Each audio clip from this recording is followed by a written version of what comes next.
नारद जी आए, नारद जी ने प्रणाम किया, क्योंकि नारद जी के बड़े भैया हैं ये भी ब्रह्मा ही के पुत्र हैं, बड़े भाई। नारद जी ने भी वही किया जो बड़े भाइयों ने किया, उन्हीं के पद चिन्हों पर चलकर वो भी भगवान के भजन में लग गए। नारद जी ने कहा, हमारी ये चिंता है, इस समस्या से हम ग्रस्त हैं, आप कोई उपाय बताओ। सनत कुमार ने कहा, सनकादिकों ने कहा, मां चिंताम कुरु देवर्षे, हे देवर्षि चिंता मत करो। हर्षम चित्ते समावह, सनकादिकों ने कहा चिंता मत करो, प्रसन्न हो जाओ। बोले महाराज अभी मेरे प्रश्न का उत्तर मिला नहीं, समस्या का समाधान नहीं हुआ, हम कैसे प्रसन्न हो जाएं। सनकादिक कहते हैं पहले प्रसन्न हो जाओ, उत्तर मिल जाएगा, चिंता मत करो। आ गए हो तो अब समाधान होगा, अभी तो प्रसन्न हो जाओ, समझ लो कि उत्तर मिल गया। उपायः सुख साध्योयम, इसका उपाय बड़ा सरल है। सुख साध्य का मतलब बहुत सरल, बहुत कठिन नहीं है, बहुत सरल उपाय है। क्या उपाय है? सनकादिकों ने कहा श्रीमद् भागवत महापुराण की कथा सुनाओ, ज्ञान वैराग्य भक्ति तीनों ठीक हो जाए। बहुत सरल उपाय है। अच्छा यही सत्कर्म है? बोले हाँ यही सत्कर्म है। बोले महाराज वेद वेदांत गीता पाठ ये सब सुनाने के बाद भी ज्ञान वैराग्य ठीक नहीं हुए, तो ये भागवत सुनाने से कैसे ठीक हो जाएंगे? ये भागवत तो वेद वेदांत का सार है।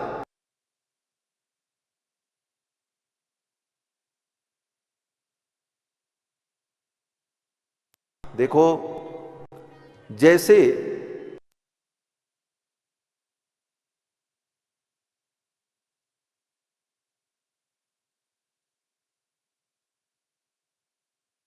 के अंदर जो घी है उससे सीरा नहीं बनाया जा सकता। बोले तब? बोले दूध के अंदर जो घी है उसे पहले निकालना पड़ेगा। कोई कहे दूध के अंदर घी है, लाओ दूध को ही कढ़ाई में डाल करके पूड़ी छान लें, बोले पूड़ी नहीं बनेगी, निकालना पड़ेगा। क्या करना पड़ेगा? बोले पहले दूध को पकाना पड़ेगा, उसे बार बार औंटा करके गाढ़ा करना पड़ेगा, फिर उसे दही बनाना होगा, फिर मथानी से मथना होगा, फिर उसमें से जो तत्व निकलेगा उसे फिर पकाना होगा, और तब वो घी जब तैयार हो जाए तो फिर पूड़ी बनाओ, पकौड़ी बनाओ, मालपुआ बनाओ, सीरा बनाओ, सब बन जाएगा। उसी प्रकार से वेद शास्त्र उपनिषद क्या है? बोले दूध है, ज्ञान का समुद्र है, क्षीर सागर है, लेकिन उसके अंदर से वो घी जो उसका तत्व है वो निकालना पड़ेगा। कैसे? बोले पहले दूध को बार बार औंटाना पड़ेगा, फिर उसे जमाना पड़ेगा, फिर मथना पड़ेगा। बोले इतना बड़ा काम कौन कर पाएगा? सामान्य व्यक्ति तो नहीं कर सकता। बोले सामान्य व्यक्ति का ये काम ही नहीं है, जो असाधारण होगा वो ये कार्य करेगा। असाधारण कौन है? बोले असाधारण भगवान है। भगवान साधारण नहीं है, वो असाधारण है। तो भगवान ने ही विचार किया ये हम काम करें, और भगवान ने ही वेद व्यास के रूप में अवतार लिया, और फिर भगवान ने संपूर्ण वेदों के उस ज्ञान रूपी दुग्ध को अपनी बुद्धि में औंटाया। भगवान को क्या औंटाना था? भगवान को तो सब पता ही है, लेकिन एक समझाने के लिए कि वेद व्यास के रूप में प्रकट होकर वेद के उस दुग्ध रूपी ज्ञान को वेद व्यास ने अपनी बुद्धि में उसको बार बार मंथन चिंतन किया, फिर उसे बुद्धि में स्थिर किया, यही दही जमाना है। फिर अपने तर्क और विवेक की मथानी से उसे मथा, और मथने के बाद उसका जो सार निकला वो सार क्या है? बोले श्रीमद् भागवत महापुराण। संपूर्ण वेद के सिद्धांत को मथ करके वेद व्यास जी ने इसे निकाला, और निकाल करके पृथक भूतम ही तद्गव्यम देवानाम रसवर्धनम। जब इस गव्य को निकाल करके अलग कर लिया तो अब ये ऐसा घी तैयार हो गया कि अब चाहे जो व्यंजन बना लो सब व्यंजन बन जाएगा। तो ये भागवत सारे वेद पुराण का सार है। निगम कल्प तरोर गलितम फलम फलम। और इस भागवत के माध्यम से ज्ञान यज्ञ, ये ज्ञान यज्ञ, ज्ञान यज्ञम करिष्यामि, ये भागवत ज्ञान यज्ञ करने के लिए, लीला यज्ञ, झांकी यज्ञ, नाटक यज्ञ, नाच यज्ञ करने के लिए नहीं। आज भागवत में यही हो रहा, नाच यज्ञ हो रहा, लोग नाचें।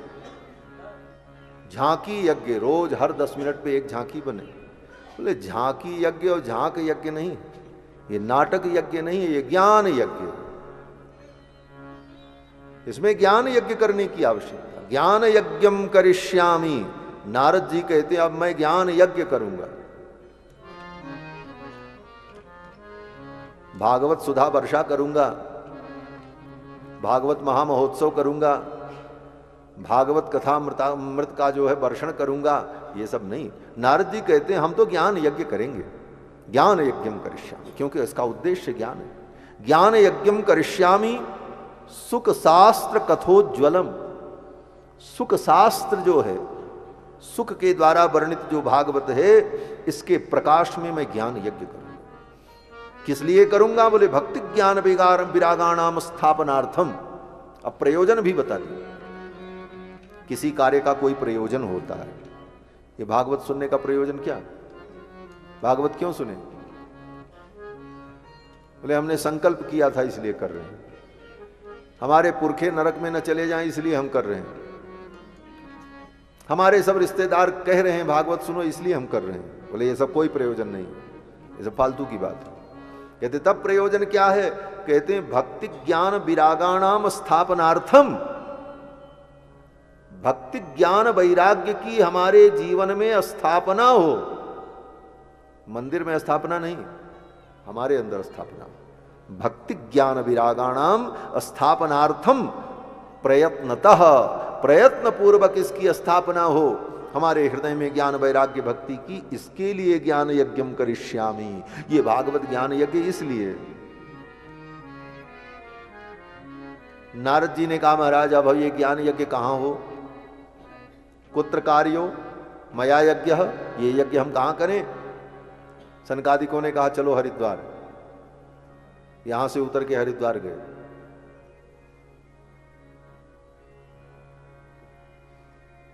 आप कहोगे महाराज जब सनकादिक यहां से जाके वहां कथा किए तो आप वहां से यहां आके कथा क्यों सुना रहे? ये पहाड़ में सब प्रकार की समस्या और कठिनाई। कहते हाँ बात ठीक है। नारद जी इसलिए कहे, सनकादिकों ने कहा चलो हरिद्वार में कथा सुनाएं। क्यों? बोले गंगा द्वार समीपे तू तटम आनंद नामक। गंगा का जो तट है आनंद तट हरिद्वार में, वहां कथा सुनाएंगे। कारण बोले वहां अनेक ऋषि मुनि महात्माओं का समागम हो जाएगा। नाना ऋषि गणैर जुष्टम नव कोमल बालुकम। कथा में मन लगे, आनंद आए, इसलिए सनकादिकों ने कहा वहां पर गंगा के तट पर जो जमीन है वो बड़ी अच्छी है। क्या है? बोले नव कोमल बालुकम। नई नई कोमल कोमल बालू गंगा के तट पर मिलेगी। आराम से बैठो, गद्दा की भी जरूरत नहीं, उसी बालू में बैठ जाओ। और यहां महाराज तो बैठ जाओ पत्थर पे, हड्डी जो है अकड़ जाएगी महाराज, जो ठंडी। नारद जी ने कहा वहां सुविधा होगी, वो सनकादिकों ने। और बोले महाराज नाना तरुलता कीर्णम, वहां पर अनेक प्रकार के सुंदर वृक्ष हैं और वातावरण बड़ा रम्य है। गंगा के तट पर हम लोग कथा करें। बोले चलो। गए। कथा का जब आयोजन हुआ तो चारों तरफ हल्ला मचा। सनकादिक कथा सुनाने जा रहे। अब तो लोगों की भीड़ दौड़ पड़ी। गंगा तटम समाजगमुह कथा पानाय सत्वरा। कथा सुनने के लिए गंगा के तट पर अपार भीड़ हुई। सब कथा सुनने आए। वो इतनी बड़ी भीड़ क्यों आई थी? बोले कथा सुनने के लिए आई थी। सेल्फी लेने के लिए और रील बनाने के लिए नहीं आई थी। आज का आदमी तो भीड़ देखता है तो यही काम करना शुरू कर देता। बोले वहां जो भीड़ एकत्रित हुई थी वो कथा सुनने के लिए एकत्रित हुई। आज जो भीड़ तंत्र दिखाई पड़ रहा है धर्म के नाम पर, उसका उद्देश्य कथा और सत्संग नहीं रह गया, उसका उद्देश्य आत्म प्रदर्शन, आत्ममुग्धता रह गई। नारद जी कहते हैं कि महाराज वहां पर जब लोग आए तो कौन आए? बोले गंगा तटम समा जगमुह कथा पानाय, कथा को पीने के लिए आए। और कैसे आए? बोले सत्वराह, बड़ी जल्दी में सब आए, दौड़ते हुए आए।